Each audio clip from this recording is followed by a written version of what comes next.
Welcome to our Kiwi garden in the middle of February. It's the 18th and we're just going to show you what we've been doing for pollinators, what's happening in the veggie garden, and have a bit of joy with Colin here. He's got his ball in his mouth because basically he revolves around eating grass, running on the beach and throwing the ball. Hope you enjoy it. Do you want to look in this direction? Come here. Okay, there he goes. I know we're talking about things for pollinators, and this might not be the best for pollinators because it's an old-fashioned rose. It's a David Austin, but it's my favourite rose of all time, and it's called Gertrude Jekyll. I think that's how you pronounce it. She was a garden designer, I think, and a really famous one. Not much use for your pollinators because they don't really get inside very much, but the scent is heavenly, and how could you just not love that? That is beautiful. Again, if I deadheaded it would be even better, but sometimes when I deadhead I don't come around with the secateurs or anything. I just snap off the old heads like this, she says, and I just drop them on the grass and then they get mowed when the lawnmower goes over it. Does leave you with a little bit of an unsightly stalk, but I don't care because these blooms will come out soon and it'll be gone. So yeah, a bit of a joy for me tomorrow, bit of deadheading I think. I really like the old-fashioned roses, the kind of David Austin roses, and they're usually these really fancy kind of triple petalled roses, but they're no good to the bees. They bypass them all the time because there's nothing in it. You have to be a kind of David Copperfield to get into the centre of that, wouldn't you, and find something useful. So yeah, while they smell lovely and they look beautiful, and I do love them, they're not much good for the pollinators, so you have to plant other things that have single flowers that they can actually get into, and I have lots of them around the garden. So they seem to really love anything that has lots of these little tiny flowers on. We get a lot of these and that on these kind of plants. I could watch them all day. They're fantastic little things. But yeah, definitely growing something that has lots of little tiny flowers on seems to give them much more to eat. And the bumblebees love it. The other thing worth investing in, if you've got space, is a buddleia. This is only a small one, it's only a couple of metres high at the moment.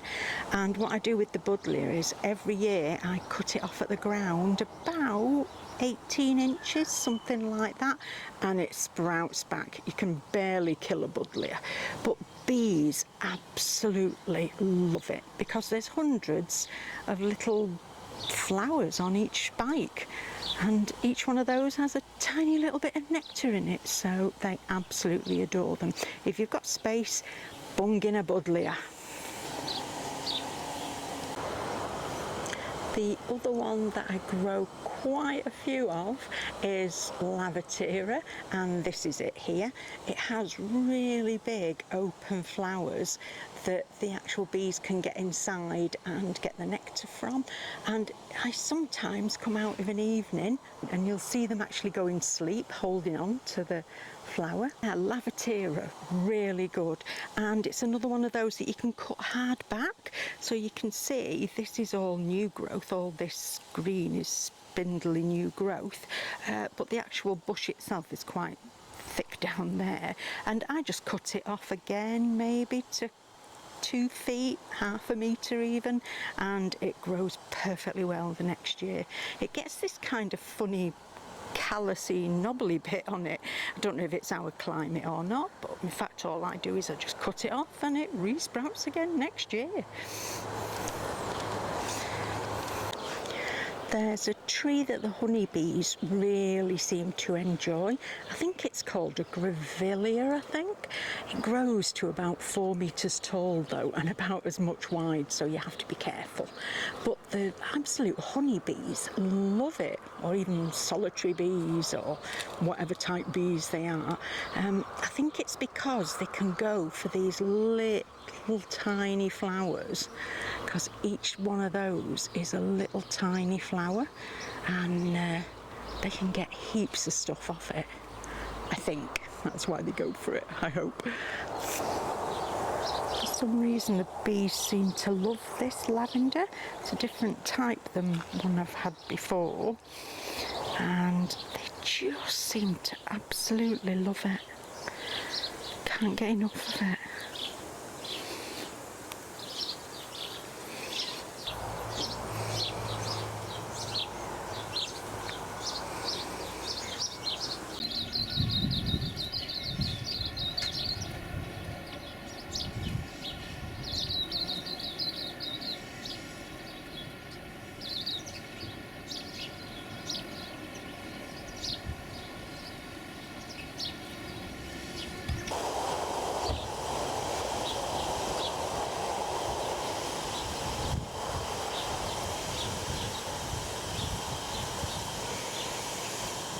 Everything needs a good deadheading, but it's not bothering this little fella.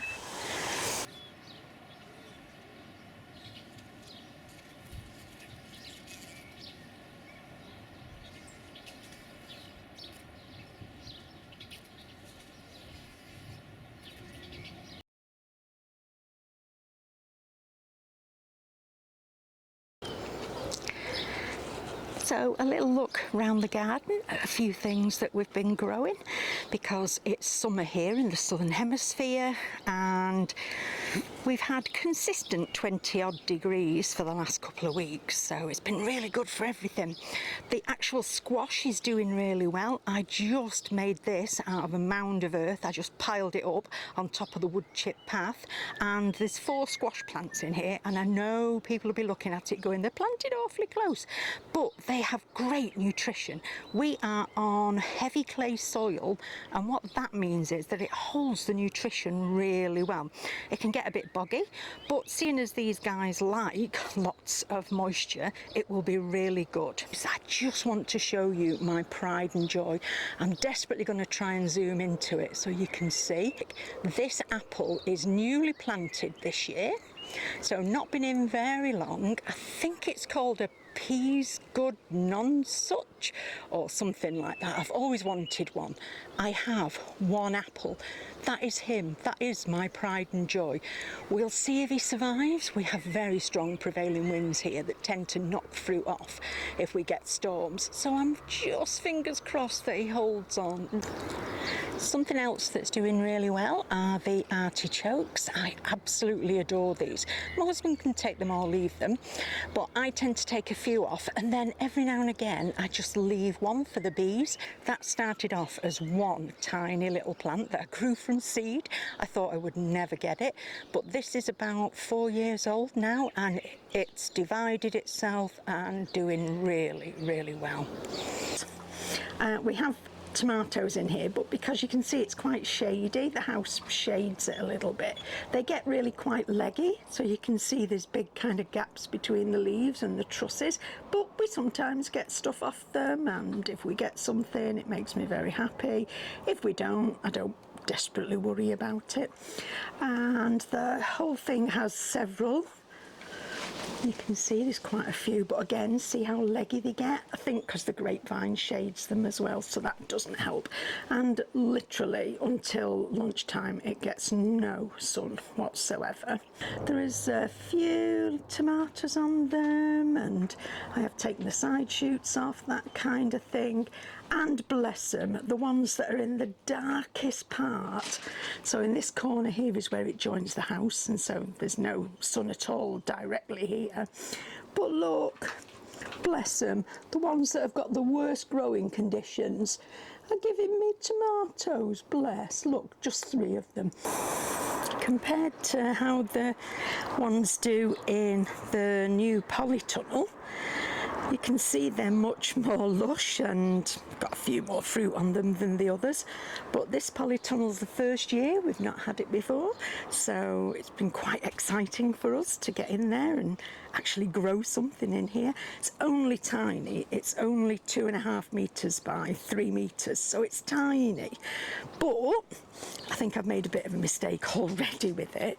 We are still getting fruit, you know, we're still getting tomatoes and that, but I've planted them way too close together. I thought, I'll see how many I could squeeze in, and it's only actually when they get really lush that you think, hang on a minute, maybe I've got them a bit too close together. I think these ones in the corner here, I think they're called orange accordion, maybe not. One of them is definitely called orange accordion. It might actually even be this one here that looks a bit kind of ridged.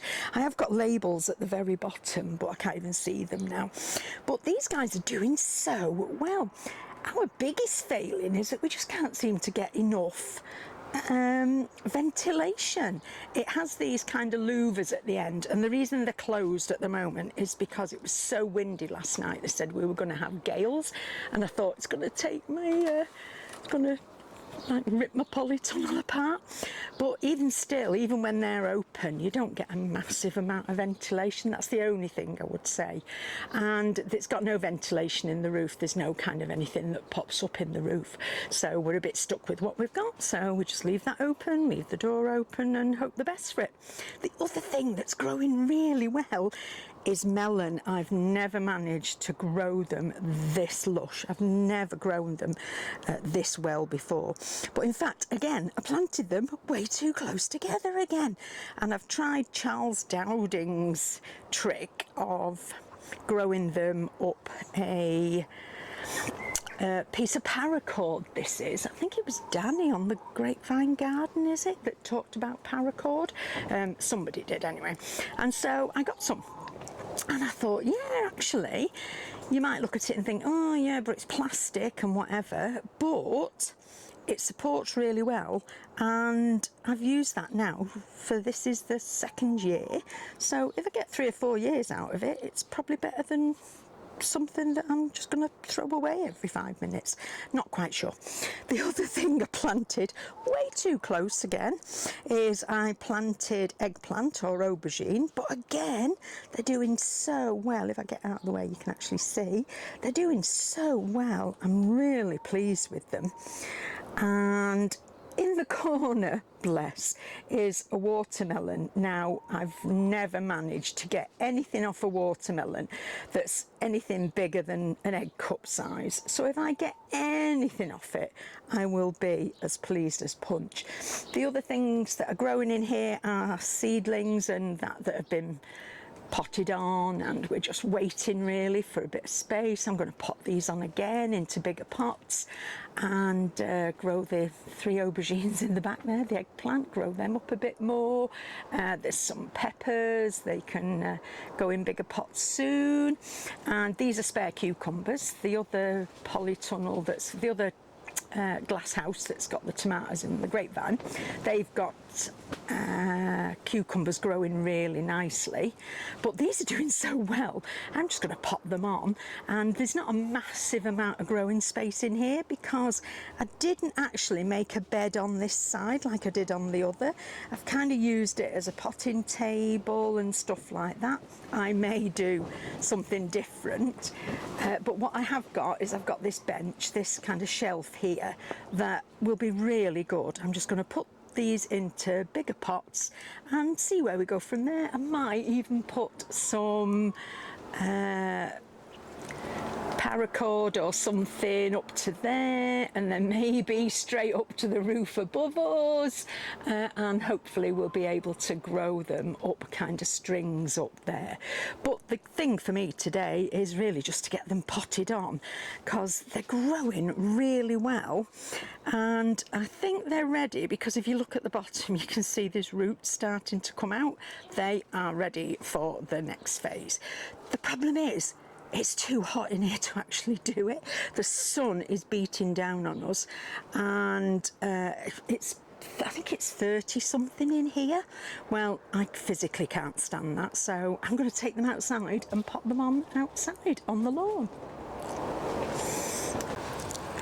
I just thought I'd share some of the things I've been doing with these Cape gooseberries.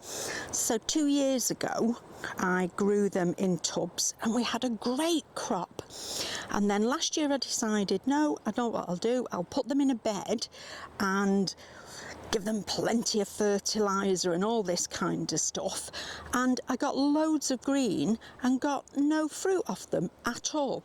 So this year I've gone back to putting them in quite small tubs. If you look at this one here, he's in really quite a small tub, and the reason I did it was because I read on the website and then went on YouTube, as you do, and it said that if you stress them out a little bit, you actually get more fruit. And these have been stressed out because there's tiny little tubs, so not a lot of goodness in them. And there's actually a couple of plants in each tub, so they're kind of struggling for a bit of nutrition maybe.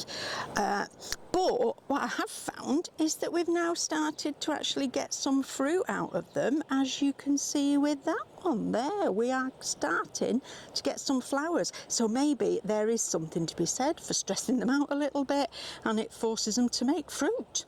No idea if that's right or not, but it's worked for me again this year, so fingers crossed.